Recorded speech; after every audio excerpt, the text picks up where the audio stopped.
Shalom, shalom. First and foremost, before I get started with this lesson, I want to give all praises, honor, and glory to Yahweh, Bahashem, Yahweh Shai, Bahashem, Rachaha Kwadash. Double honors to the apostles and the elders of Great Millstone who taught me this truth and rule well. Peace and blessings unto the hopeful elect, pushing his word throughout the four corners of the earth in truth, righteousness, and sincerity. To you I say shalom.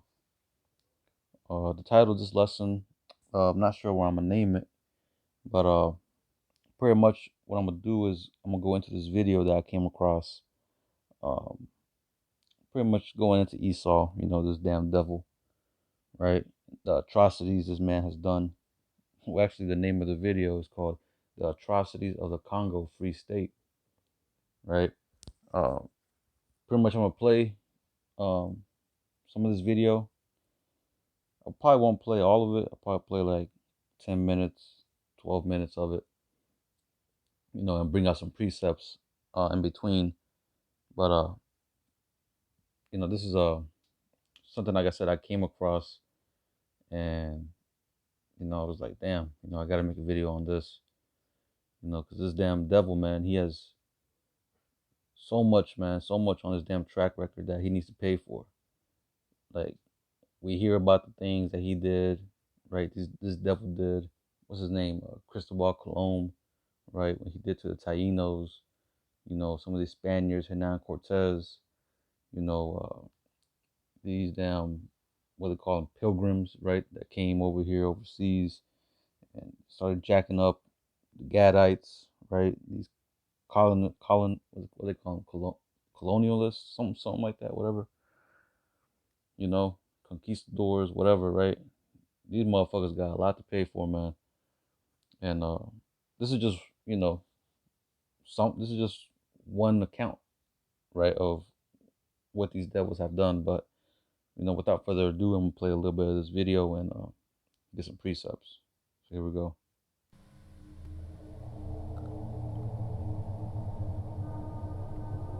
Of all the European colonies in Africa, there is one that holds a very dark place in history. The Congo Free State only existed between 1885 and 1908. During these 23 years, it was the personal property of King Leopold II of Belgium. Whilst most colonies were owned and run by various countries, King Leopold held personal dominion over the lives of over 30 million people. Under Leopold's rule, these people suffered horrific mutilations as the king attempted to extract as much wealth as he could at the expense of countless lives. We will today shed a little light on the Congo Free State and explain how it was maybe the worst example of European colonialism in Africa. Belgium is a relatively new country, recognized in 1839. By this time, the major European powers of Britain, France, and the Netherlands had already established themselves as colonial powers, whilst Germany and the United States of America were on the rise. The first king of Belgium, Leopold I, attempted successfully to obtain a colony for the young nation, believing it would be the best way to keep up with its neighbours. However, the general public view in Belgium was against obtaining a colony. His son Leopold II carried on his father's goal, but with particularly devious means. In 1876, Leopold established the International African Association, a charitable organisation with aims to, quote, civilize the largely unexplored Congo, and to carry out religious missions to the region. But this was merely a cover for its colonial desires. Leopold realized that no other European nation was too interested in the Congo, despite the potential wealth in ivory identified by some explorers. Leopold approached the famous explorer Henry Morton Stanley. Henry was asked to prepare the Congo for Belgian occupation. He had previously visited the Congo and had tried to petition the British government to lay their own claim. Though, the British were not too interested. Dejected, Stanley accepted Leopold's offer of employment. Around the same time, the explorer Pierre de Brazza was working on behalf of the French government to claim the land. The race was on to establish Leopold's interest in the Congo. A number of Belgian trading stations were created along the Congo River, as well as a number of fortified military posts. Stanley entered many treaties with various tribal chiefs in the Congo Basin, but these treaties were not understood by those who signed them and gave legal rights over the land to Leopold. More often than not. Right. Did you hear what he said? You know, this damn devil will make treaties, and like he said, you know, these I guess you could say these what do they call them? Indigenous people, you know, they didn't understand, right? I guess you could say the fine print of those treaties. The same thing he does now. This devil has never changed, man. He'll create these treaties, break them, or create treaties and word it in a way to where he's able to get away and with doing other acts, right? Or to um, steal people's lands, people's goods, right? Um, I forget that precept. Pretty much said of mischief by law. Salaki, bear with me. Let me see. Salakia. It's the book of Psalms, 94th chapter, and the 20th verse. It says, "Shall the throne of iniquity have fellowship with thee, which frameth mischief by law?" Now let me get this in the NOT, right, for further clarification, which, you know, is clear, but sometimes, you know, you can get a better understanding, right, because the English, right, the way it's written. But it says, Psalms 94 and verse 20, it says, "Can unjust leaders claim that the Most High is on their side?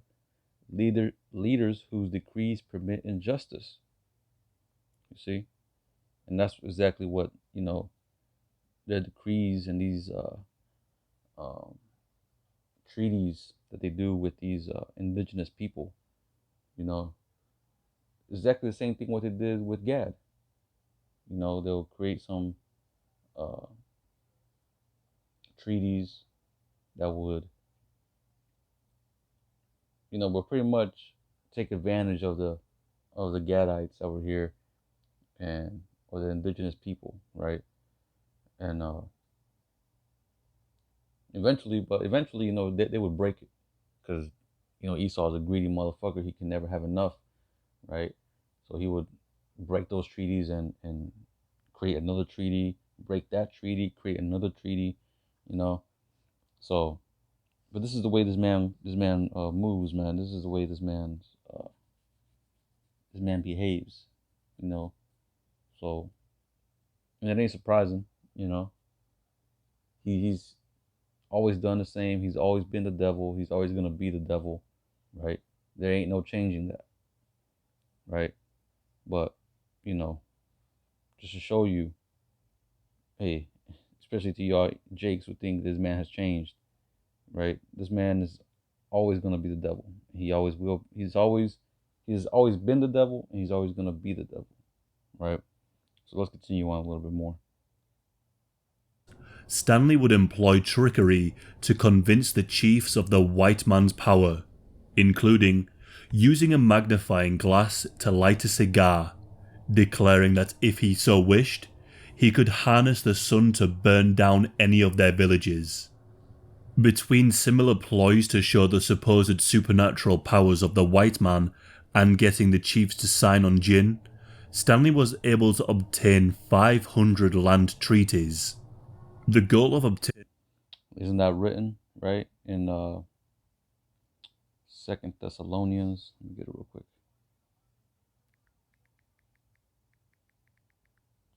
Second Thessalonians chapter, I believe it's 2:9 or 3:9. Yeah, right here. Second Thessalonians chapter 2, verse 9. It says, even him whose coming is after the working of Satan, who's that Esau Edom, right? With all power and signs and lying wonders. Right. So that's Esau's trickery, man. You know, like that man explained, he would use a magnifying glass to light things on fire, saying that, he's able to use the power of the sun, to catch the whole village on fire, all this and that, right? And even now in modern day, he's gonna be using his Project Bluebeam, right? His MOTB science and everything that entails and all that, right? His shit, even his missiles, right, is also like a wonder, right? Being able to rain fire from the sky, hey, this is all Esau's trickery, man, right? It says, with all power and signs and lying wonders. See? Let me see. So let's go back. And I'm gonna continue to stop it, bring out some precepts. Like I said, I don't wanna just play a video straight. We gotta bring some precepts out. Obtaining these treaties was to obtain legal ownership to the vast swathes of the Congo, at least in the eyes of the other European states. Despite this growth along the Congo River, Leopold insisted to his European neighbours that his intentions with the Congo was purely humanitarian, in particular, to rid the area of the various Arab Zanzibar slave traders operating in the region. He positioned himself as a friend to all, with the offer to no special treatment to any nation's access for trade. But, behind the scenes, he played each of the major powers against one another, gaining support for his ambitions from Germany and indifference from Britain. As a result, Leopold placed himself in a strong position in what is known as the Scramble for Africa. It was in November of 1884 that the infamous Berlin Conference took place. 14 of the major European powers and the United States of America met up to set the rules as to trade in the African continent, and roughly decide which countries would have a claim on the vast swathes of Africa. Not a single representative from any African nation was invited. Arbitrary boundaries were drawn up, as if with a ruler at times. There was no regard for the various cultures who... And isn't that what they do now? Right? Have these secret councils among themselves, right? And talk about how to destroy you Jakes, these G20 summits, these WEF councils or right meetings over there at Davos, right? All these talks that they have, right? The Bilderberg groups. All these is the same thing. The same thing is going on. And Jake doesn't have a seat in none of those places. You have no say so, man. You're disenfranchised. And the same thing happened back then. The same thing is going on now, man. Ain't nothing new under the sun. Right? But this will show you, man, hey, this shit's still going on. They exclude Jake out. They exclude you Jakes out for a reason, because they're plotting your demise. They're plotting your destruction. Right? So let's continue on a little bit more. Would be impacted. In this scramble for Africa, the European powers laid their claim to the wealth of a continent and the lives of the African populations. But the key aim of the conference was as to the fate of the key trade routes and the Congo River and the Niger River.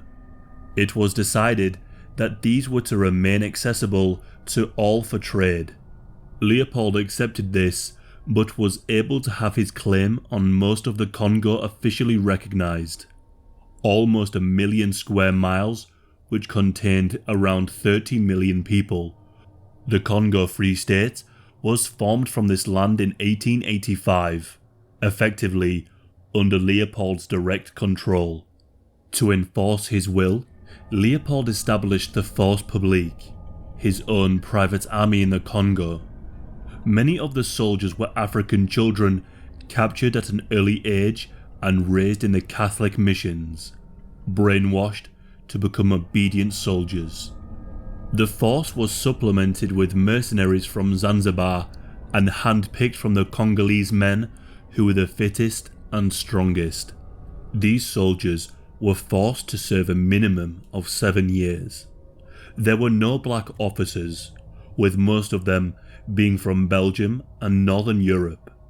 The officers were young and inexperienced, but they were eager to engage in what they saw as an adventure. Many lacked any understanding of the native populations or the men they commanded.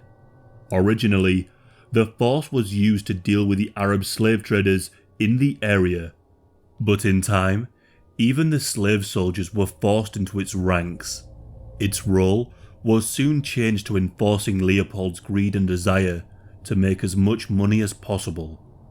As the absolute ruler of the Congo Free State, Leopold's ambition for wealth was finally realized in the demand for rubber. As the need for tires for motorcycles and automobiles grew, so did the demand for rubber. Wild rubber plants were widely found in the Congo Basin, and so this was a key crop to be exploited, while the rest of the world attempted to build their own rubber plantations. With profits being the main concern for Leopold, entire villages would be forced to harvest the natural rubber, essentially as slave labour.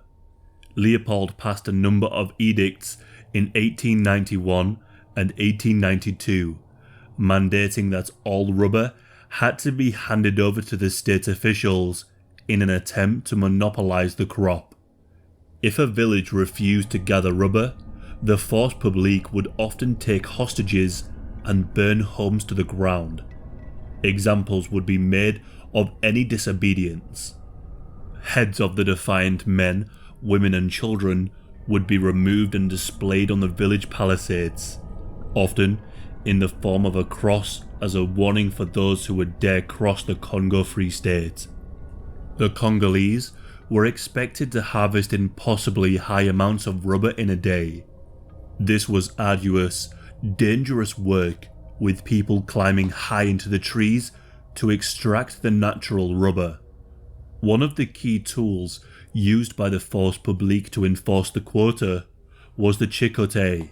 This was a whip made from hippopotamus hide, designed to flay the skin of the victim. The chicote would leave great rends in a person's back due to the dried skin of the whip having razor-sharp edges. It was a standard punishment to be whipped multiple times for failing to meet quotas, as much as 20 times. It was said that if you were whipped 50 times, it was a death sentence. If the soldiers of the Force Publique did not engage in such violence, they themselves would be killed. If multiple quotas were not met, the Force Publique were ordered to kill those who failed, as bullets were had. And you see, this is exactly what they did. You know, this is exactly what they did to the Tainos. You know what Christopher Columbus did, that devil, what he did to the so-called Tainos, right? Northern Kingdom tribes. I believe it was Ephraim, Manasseh, who else? I forgot the other tribe. But yeah, this is, same thing, right? There was a quota. If they didn't get the quota or meet that quota, they would get their ears chopped off, noses cut off, hands cut off, right? Arms cut off, whatever, right? Or whipped. just like you see right here. Let's continue on. To come by, the soldiers were required to use one bullet to kill one person. In order to provide proof of the kill and proof that bullets were not wasted, soldiers were required to bring back a severed hand for each bullet fired. As baskets of rubber were brought back, so too were baskets of severed hands, and laid at the feet of European trading post commanders. As a result of this practice, severed hands became a form of currency. Instead of collecting just rubber, squads of the Force Publique would collect severed hands. Instead of just claiming... You see that?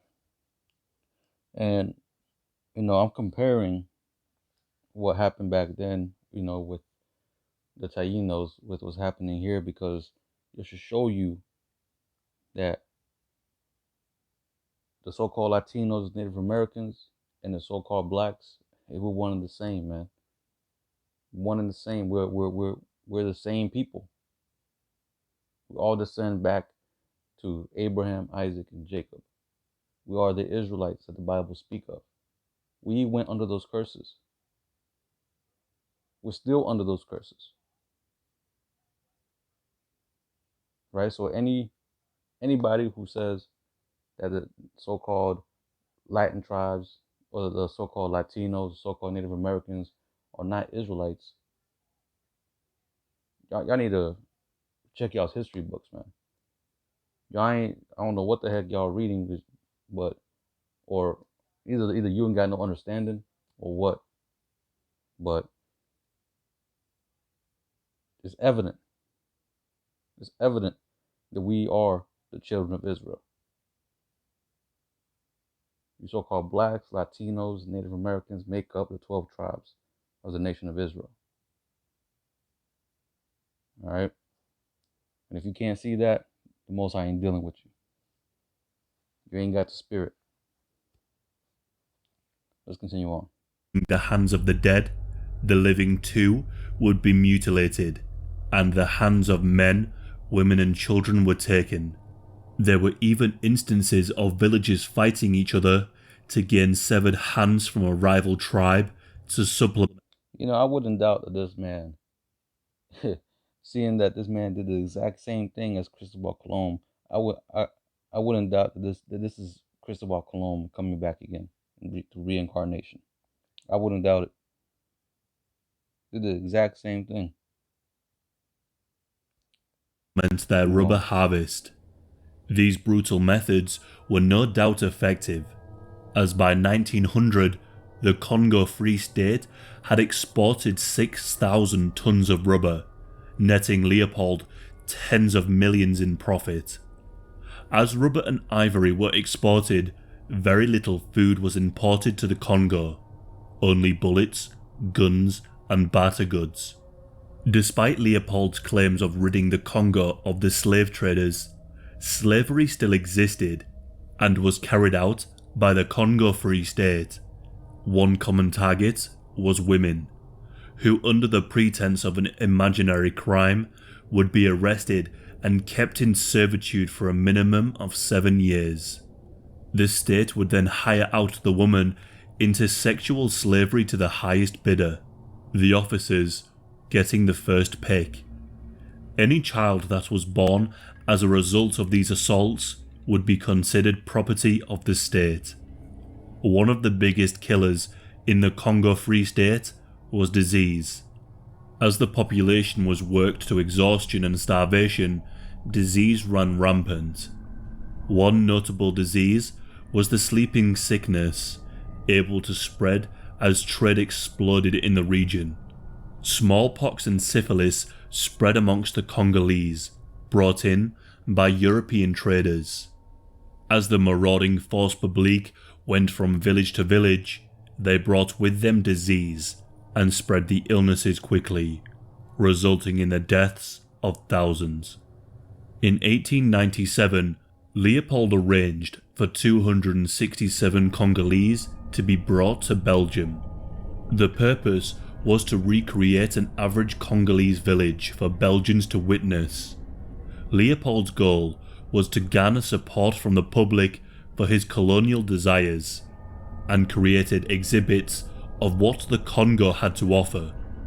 Leopold commissioned the building of 6 villages, with the 267 Congolese forced to carry on as they would normally, only that now they would be better. So yeah, as you see right here, if I'm not mistaken, I think this is like a zoo. You know, and they had Jake out here being the animals in the zoo. And you got these crackers out here, man, coming over here looking, gazing upon uh uh pretty much our people. Like if there were some savages and animals. Man, Esau's gonna pay, man, in the kingdom. We're gonna have these motherfuckers, man, like the scripture says, man, we're gonna be meditating terrors. This is exactly what we're gonna be doing in the kingdom. Meditating terrors upon you damn devils. You think you had the torture method down pat? Nah, you ain't. That's nothing compared to what we're gonna be doing. We're gonna give pain a brand new meaning in the kingdom of heaven. Especially since we're gonna have that spiritual power. You know, ain't no telling the creativity of our torture methods. Hey, you're gonna be the first ones that we're gonna be testing it on, Esau. So prepare for that. Behind fences for the Belgian public to gawk as the members of the Force Publique stood guard. As many as 40,000 people a day would come to visit the human zoo. As the Congo opened up to the outside world, the more people learned what was the cost of cheap rubber. In 1890, a man named George Washington William was able to visit the Congo. George was an American soldier, member of the Ohio House of Representatives, and a historian. Despite being initially impressed with Leopold following a meeting, he was appalled at what he witnessed. In response, he wrote an open letter to Leopold and set out what he had seen and what was done in Leopold's name. He saw the mutilations, the enslaved women, the indiscriminate murder, including an instance where 2 officers wagered on whether they could shoot a Congolese fisherman in his boat from the shore. And unfortunately, they could. And to quote the letter, 3 shots were fired and the native fell dead, pierced through the head, and the trade canoe was transformed into a funeral barge and floated silently down the river. The letter is filled with such extreme examples of barbarity. I will put a link to the full letter in the description, and I encourage you to take the time to read it. In 1902, a novel by the name Heart of Darkness was written by Joseph Conrad. Conrad had seen firsthand the horror of the rubber harvest working on a riverboat. The atrocities committed against the Congolese by white men behaving in ways they could not consider back home inspired his writings. The book is now famous for its anti-colonial message and its adaptation in the film Apocalypse Now. The character of Kurtz, the insane murderous ivory trader, is said to have been based on Leon Rom. Rom was a Belgian. Well, I think that'll be about it. You know, that's pretty much on this video. Let's get some precepts. You know, 'cause what we saw, man, that kind of shit pisses me off, man.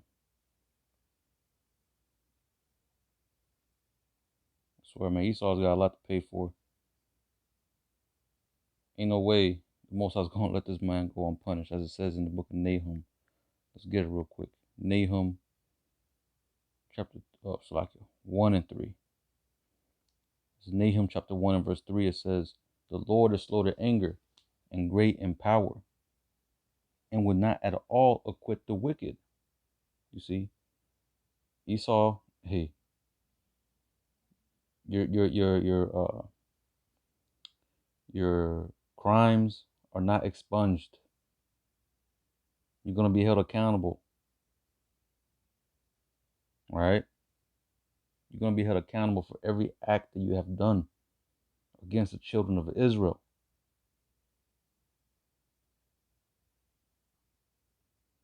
Right? You ain't gonna slip your way out of this. You ain't gonna slip your way out of this ass whooping. You ain't gonna slip away out of these chains that's about to be put on you. You're gonna get it. It says, Yahweh hath his way in the whirlwind and in the storm, and the clouds are the dust of his feet. So he's just showing the power of the Lord. You can't escape the power of the Lord. Right? I want to get this other precept. It says,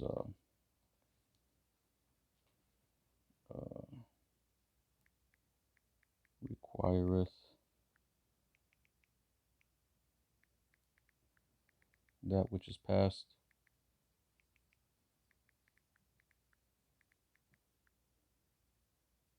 Right here.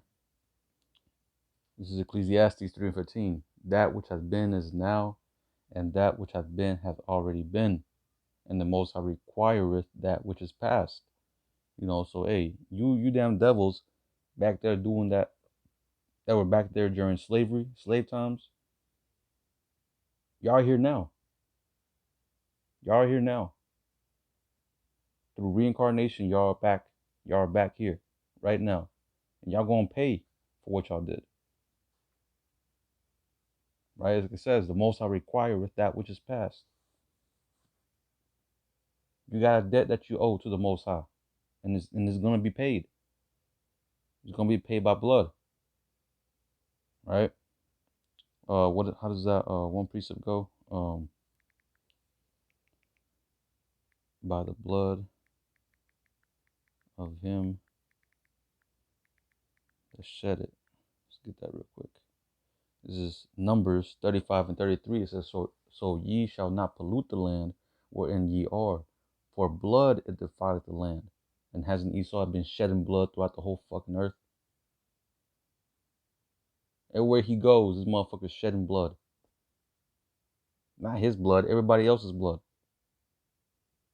Especially the children of the Most High, which is really the only important people here. Fuck the rest of the heathen. I'm talking about our people, the Israelites. He has done innumerable amount of, I guess, well, I don't know how to say it, but an innumerable amount of blood that he has shed.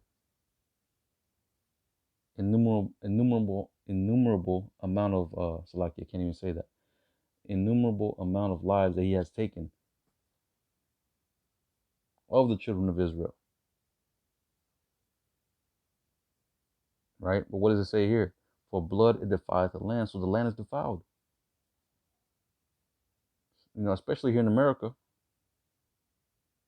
It says, and the land cannot be cleansed of the blood that is shed therein, but by the blood of him that shed it. So your blood is going to have to be shed, Esau.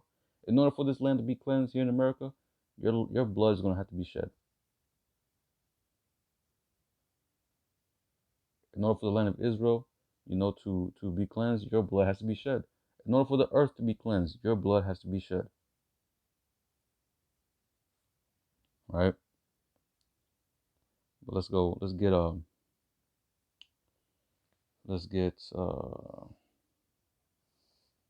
Micah.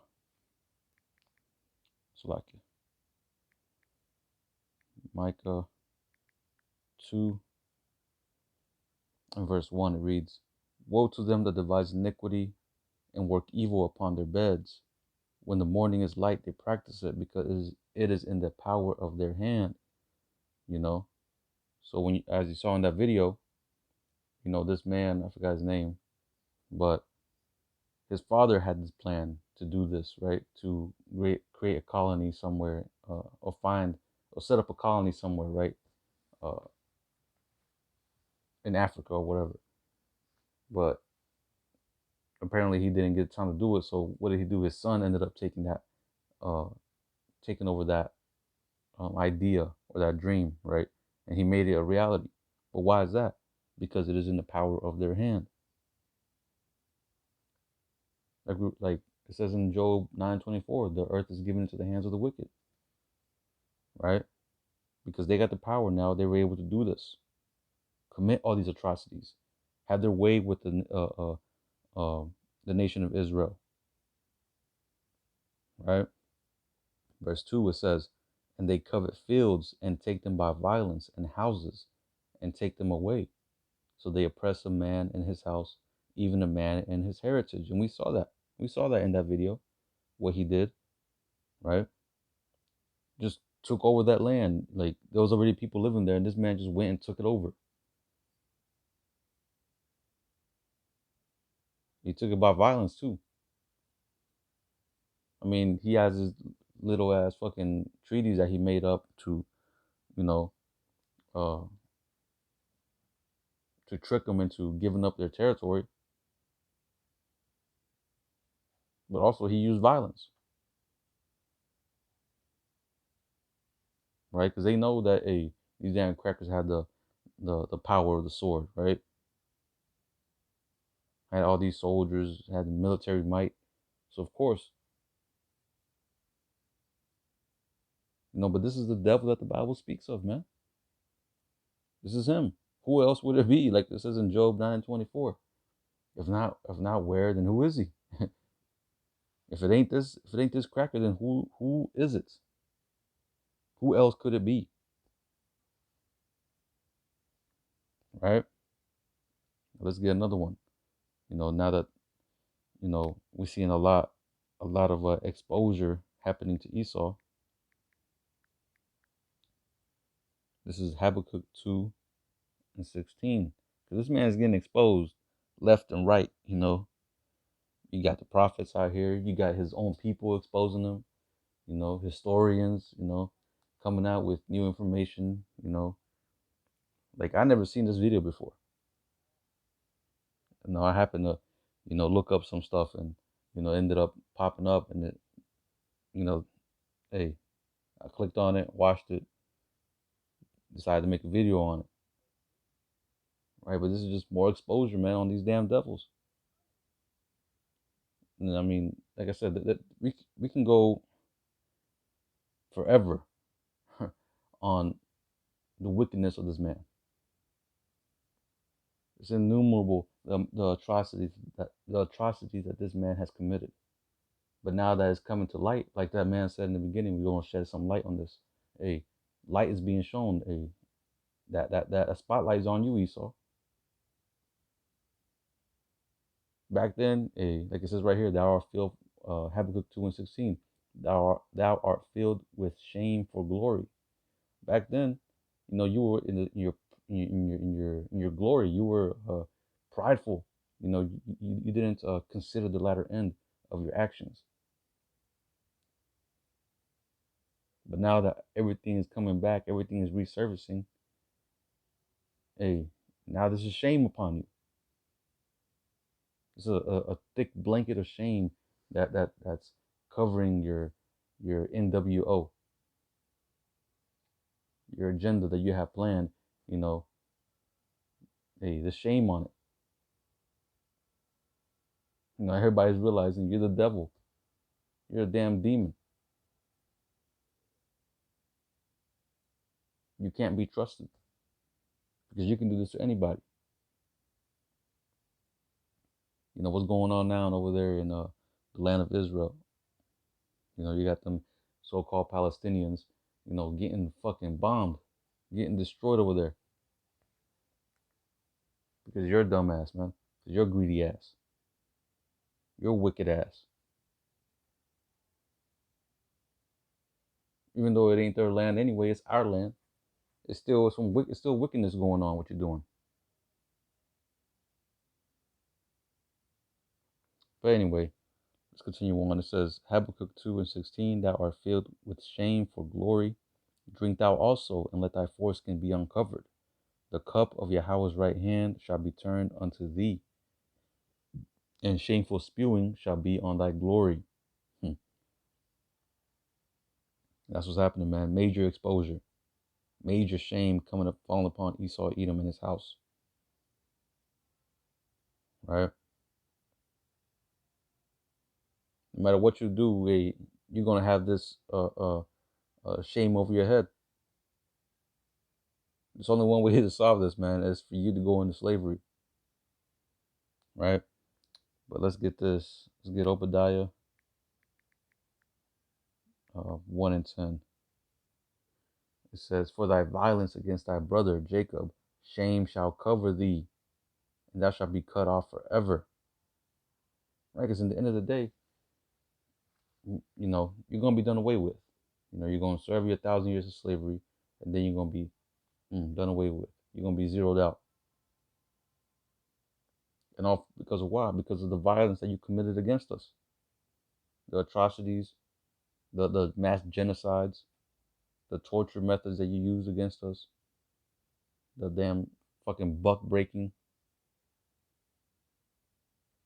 all that wickedness that you did. You're gonna pay for all that. Verse 11. In the day that thou stoodest on the other side, in the day that the strangers carried away captive his forces, and foreigners entered into his gates, and cast lots upon Jerusalem, even thou wast one of them. But thou shouldest not have looked on the day of thy brother in the day that he became a stranger, neither shouldest thou have rejoiced over the children of Judah in the day of their destruction, neither shouldest thou have spoken proudly in the day of distress. Thou shouldest not have entered into the gate of my people in the day of their calamity. Yea, thou shouldest not have looked on their affliction in the day of their calamity, nor have laid hands on their substance in the day of their calamity. Right? Because Esau, man, ain't nothing but a goddamn opportunist. At any moment, man, this motherfucker tries to take opportunity. They have that saying, right? Never let a good disaster or a good, I guess that's what it is, right? A good disaster go to waste. Or a crisis. Never let a crisis go to waste. This man is just a damn opportunist, trying to bank and capitalize off other people's demise, other people's destruction.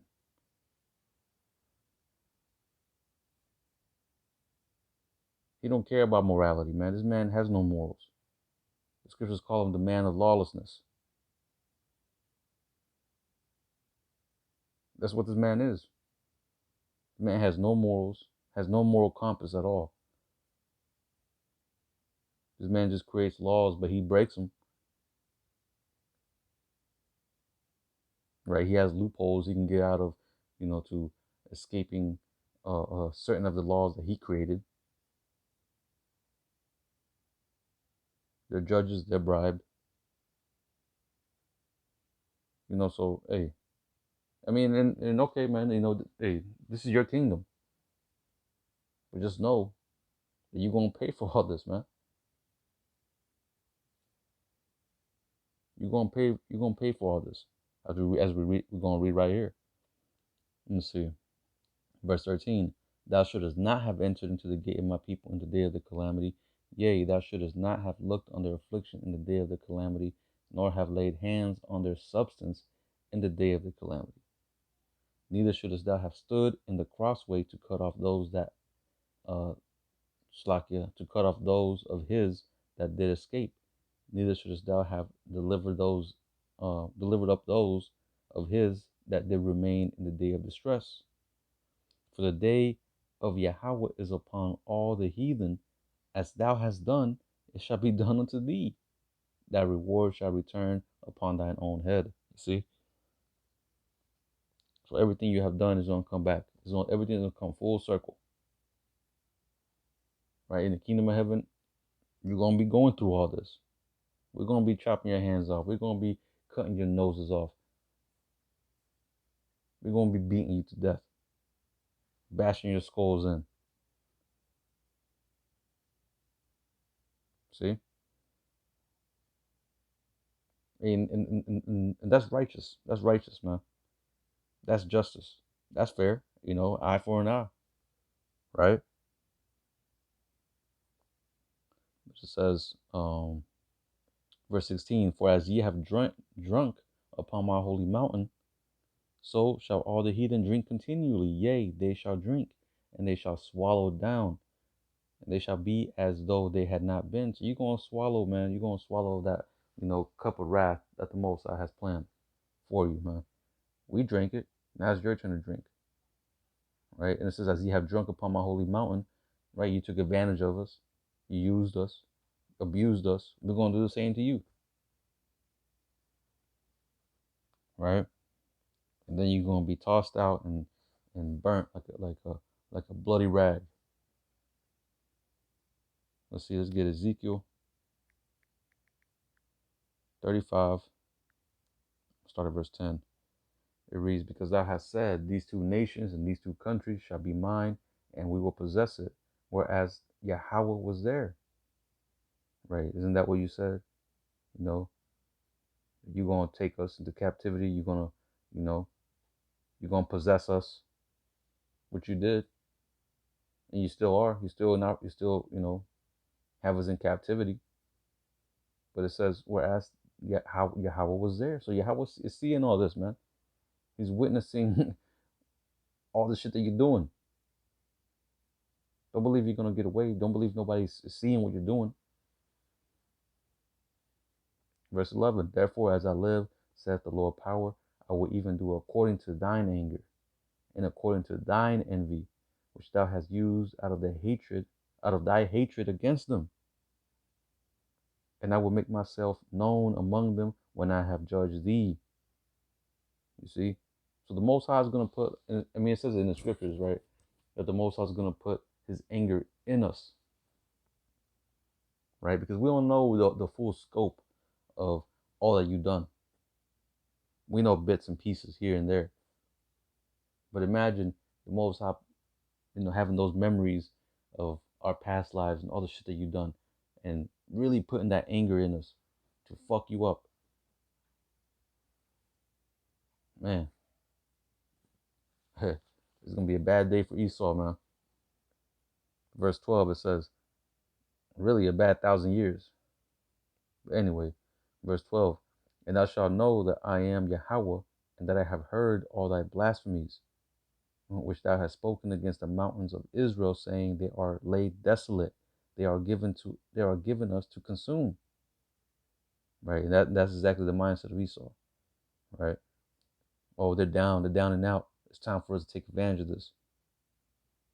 It's time to monopolize on this, on these Israelites. Isn't that what you did?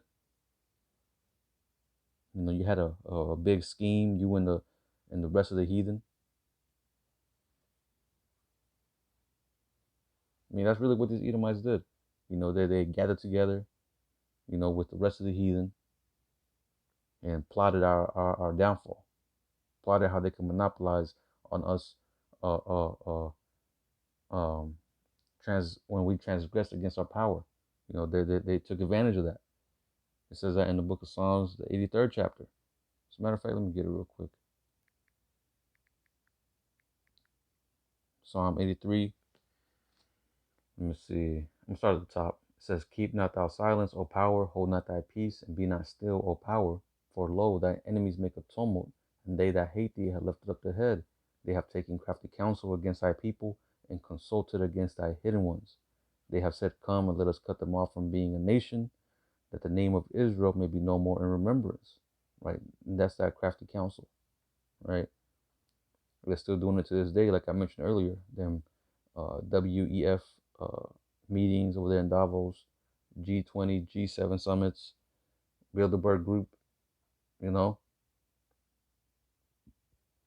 Shit, even what you saw in that video. They had that meeting amongst themselves about who's going to take over what piece of territory in Africa and this and that, right? That's that crafty counsel. But it says, verse 4, and they have said, I'm going to read it again, and they have said, come and let us cut them off from being a nation, pretty much stripping us away from our remembrance of who we are. Went as far as even dividing us up, giving us different names, so that way we look at each other as like we're different people,